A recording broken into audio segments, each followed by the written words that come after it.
Am I the a-hole for leaving an equal inheritance to my stepson as my bio kids? I, 62 male, met my current wife, 39 female, 4 years ago, and we got married 2 years ago. She has a son, 12 male, from her previous marriage who lives with us full-time. His dad visits occasionally but lives in another country. I also have 2 adult children, 34 male and 32 female, from my first marriage. I will admit I don't have the greatest track record as a father. While my bio kids were growing up, we were kind of distant, as their mother and I were constantly fighting.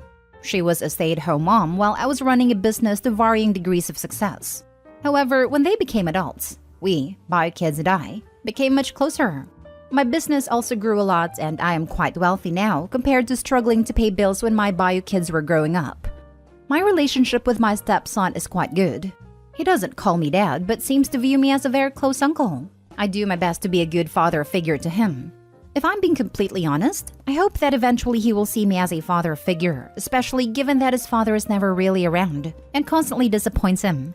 So here's the issue. A few weeks ago, while I was going through some things in the basement with my bio son and daughter, the topic of inheritance came up.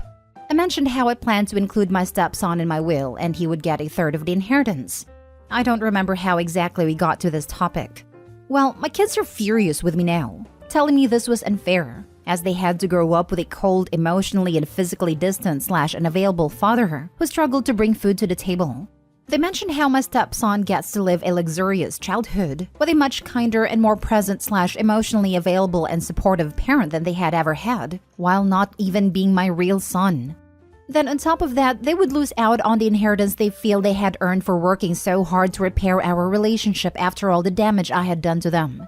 To clarify, that's not something they said. It's something I'm trying to be cognizant of because they absolutely could have walked away, but chose to try to repair our relationship before my business was even successful, and they both had a hand in making the business successful because they were willing to help out. I can understand their point of view. They feel like I'm sliding them from my new family with a much younger wife, and what they claim as a do-over child, which is not, but I can see why they see it that way.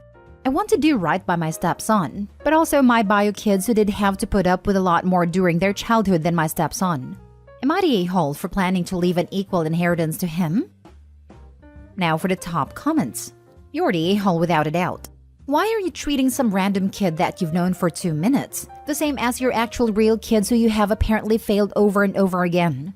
I guess you can leave him a bit, but 1/3 is ridiculous. Agreed. He has this kid in his life for a hot minute, and he's already in the will? He isn't on the same level as the bio kids just yet. I would have waited to make sure the new wife and kid actually stick around before adding them in. And the kid doesn't even see him as a father figure either, just a close uncle. Absolutely wild. You're the a-hole. While theoretically it is lovely to leave something to a stepchild, you leaving an equal share to the child of your trophy wife is really tone-deaf. Your bio children are not being greedy for not being pleased by your showing once again that you are not treating them fairly.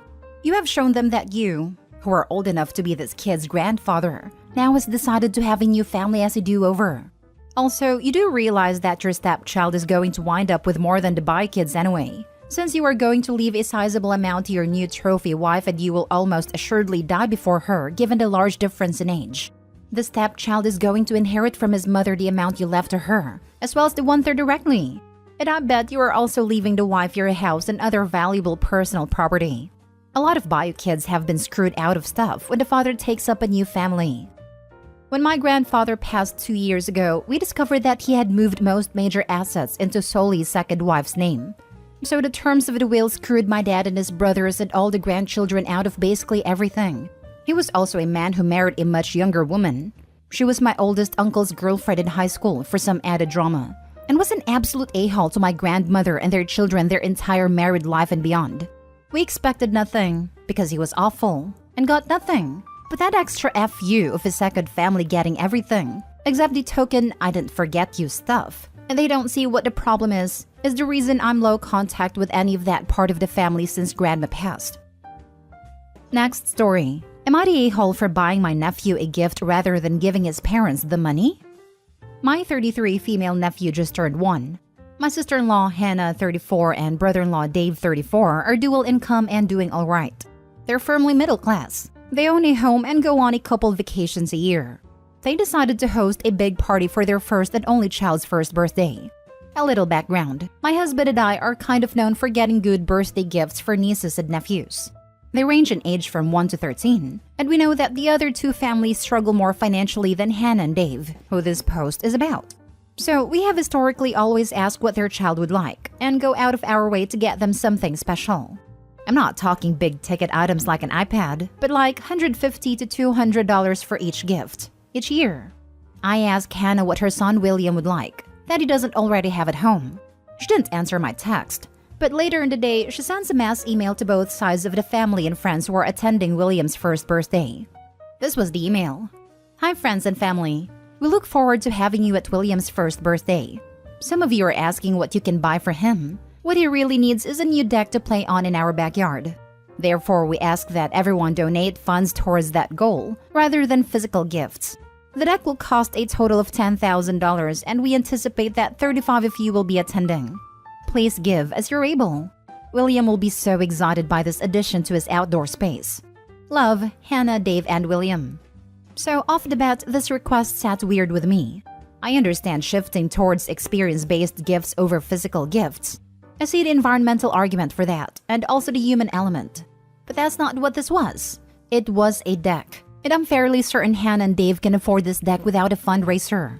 Anyway, the part that makes me in a hole is that I decided to totally disregard the email and spent $200 on a new train table for William. I had noticed that I fell in love with the one at our house that our boys have. I justified it because he's too young to realize that his parents are cheating him out of gifts, as I see it. Hannah noticed the large box at a party among a pile of cards filled with money. She asked who brought it, and my husband, her brother, said, "We did." She said, "I specifically sent an email after getting your text. Did you not read it?" Husband told her to take it up with me. Later on, she told me she was really frustrated and disappointed in me because she expected we would be contributing the most to the deck, as we have more money than the other family members. I said we wanted to get something just for William. Hannah scowled and told the rest of the family that I was using her son's birthday to grandstand and make them look bad. Rest of the family split on it. So Reddit, am I the a-hole? Lol, not the a-hole. This is just glorious. She expected we would be contributing the most to the deck, as we have more money. Jesus, the entitlement. Hannah scowled and told the rest of the family that I was using her son's birthday to grandstand and make them look bad. She made herself look bad by requesting that her family finance essentially in addition to her home, instead of buying a 1-year-old child some toys and outfits. He's probably just starting to walk and can't quite talk yet, but he is so excited about that new deck. My dad and stepmom had a deck remodel when my middle nephew was less than a year. He liked his blankets and toys way more than the deck itself. Not the a-hole. The deck will cost a total of $10,000 and we anticipate that 35 of you will be attending. That's a "give us $300 for home improvements" email. It's totally inappropriate. Let's chalk it up to them behaving oddly due to the stress of the current financial crisis. You buying a child's gift for a child's birthday party was perfectly appropriate.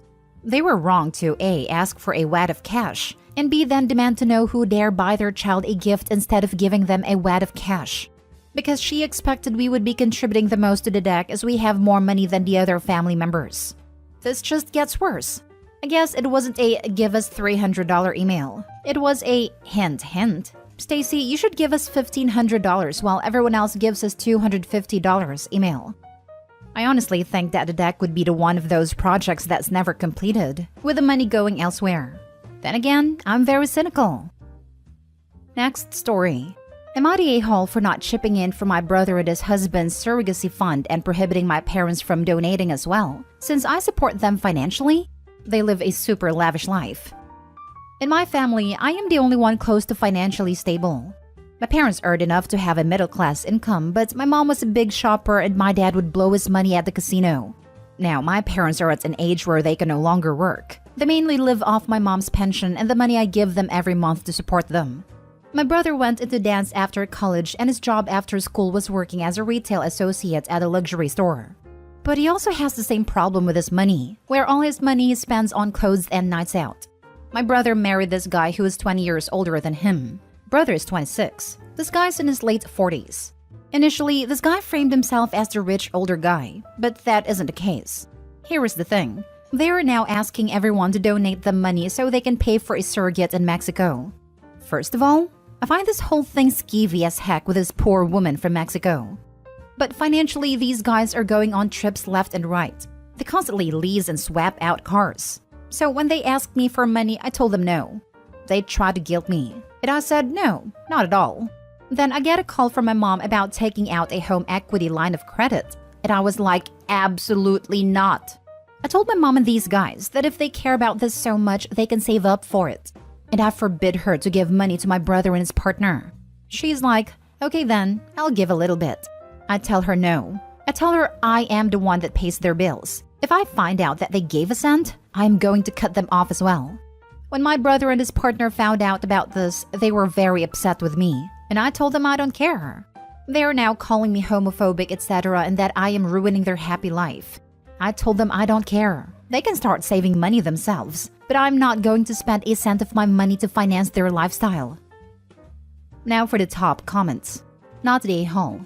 I don't think anyone but them should be asked to pay for their surrogacy costs. If they can't pay the surrogate fees, I wonder if they'll be able to over 18 years of child rearing costs. Opie's not the a-hole, but this rationale is always the worst. It makes no sense. Surrogacy is crazy expensive, as is IVF and adoption. Having money over 18 years to raise a child is very different than having to drop upwards of $100,000 at a one fell swoop. But again, to be clear, because I know someone will just skip right over this, Opie's not the a-hole here. It is not his responsibility to pay for his brother and his partner to have a surrogate. He already goes above and beyond for his parents, and he is not in the wrong for telling them he'll cut them off if they give his money to his brother indirectly. Not the a-hole. It is not homophobic to not want to give money to extremely financially irresponsible people. I do think you're on the fence with telling your parents what to do, but seeing as you also pay their bills, I would have done the same. The fact that they even tried to turn this into some sort of homophobia thing is disturbing. I hate when people do that. Like there is real hatred out there, and here they are throwing phobe around. Like no, I'm not meeting your financial demands. You are free to live as you like, but be a grown-up and finance your own life. Last story. Am I the a-hole for telling my son that I don't play favorites and to get over his jealousy? I have 2 children. Laurel, 24, and Kevin, 15. Laurel is from my first marriage. Kevin and my wife think that I favor Laurel, but that's just not true. They've complained about it over the years, but now it's at a boiling point. The most recent complaint is that I gave her a free house. None of their accusations have ever been true, but this one especially isn't. I've been with the same company for over 35 years. Decades ago, my job made me and several other employees travel to their headquarters so often that they bought us condos in the home city because it was cheaper at a time than constantly paying for hotels. At the time, property in the city was cheap. We had free use, but technically the company owned them and they paid all expenses. In 2020, obviously all business travel stopped. At the time, Laurel was moving to that city with her new husband and they were looking for a place. Because it was just sitting empty and would be for a long time, I told her that they could live in a condo until things went back to normal. It would be safe and clean, and it would give them a chance to save money for a better place for their own as they were expecting their first child. In 2021, 2 things happened. The company decided to shut down all physical offices for a permanent work from home, and I decided to take my retirement. With closing the physical offices, they also really wanted to get rid of the condos. They offered them to us at an extra discount. I didn't want it, but Laurel did. So she and her husband offered to pay the cost, and I let them. It was less than 1/4 of market cost, but it wasn't free or a gift to her. Kevin realizes that there's not going to be anything like that for him, and he is raging about it. He claims I've always done things like this, and that I gave her a house, but I'm probably going to kick him out at 18 like every American parent. My wife is on his side and angry about this, and that I let Laurel be a stay-at-home mother, and not her. None of these things are true. I didn't give her a free house. I let her buy one for a discount, because she happened to be buying at the exact time that there was any opportunity for one. Also, she got to be a stay-at-home mother because she happened to be having a baby at the only time in modern history that required people to stay home, not because I was funding her. I realize how it must look, but really, she just ended up doing things in special situations where there were unique opportunities. I don't think I'm in the wrong here, because I don't treat my children differently. If I happen to come across an opportunity for Kevin to do the same with the same, I would make sure he's aware, but I can't imagine I would. Not the a-hole. But honestly, I feel like your wife is the source of what Kevin is spewing out. What 15-year-old boy cares about housing? It seems like your wife is using Kevin to try and get you to buy a property in his or her name to even the scoring between Kevin and Laurel. My thoughts exactly. There just ain't no way a 15-year-old on their own would suddenly realize there's not going to be anything like that for him. Not really. Most kids these days know they will never be able to afford a home. Not the a-hole. I have a question for the wife and son. My hypothetical daughter is learning piano and my coworker has one they want rid of, so I get it at 1/4 value. My fake daughter pays for the 1/4 herself. I spend nothing. Do I now owe my hypothetical son a piano? Is that their reasoning? Or a step further, I drive my fake kids to the mall and we walk around. My daughter's favorite store has a clearance sale on, so she's able to use her own money to buy a huge load of stuff. Do I now owe my son the value of the savings she made? I can't get my head around the entitlement here. Apparently, if you're married to OP's wife, you do owe her hypothetical son a piano, because you should have told your hypo daughter and grandchild to go pound sand and seized the opportunity for yourself so that you can give the piano for free to your son. Or if it's a house and not a piano, save it for 9 years while paying taxes on it until your son is the same age and can pay you outdatedly cheap price for it. Then, and only then, would you be doing the fair thing. Seriously, tell me she's a wicked stepmother without telling me she's a wicked stepmother.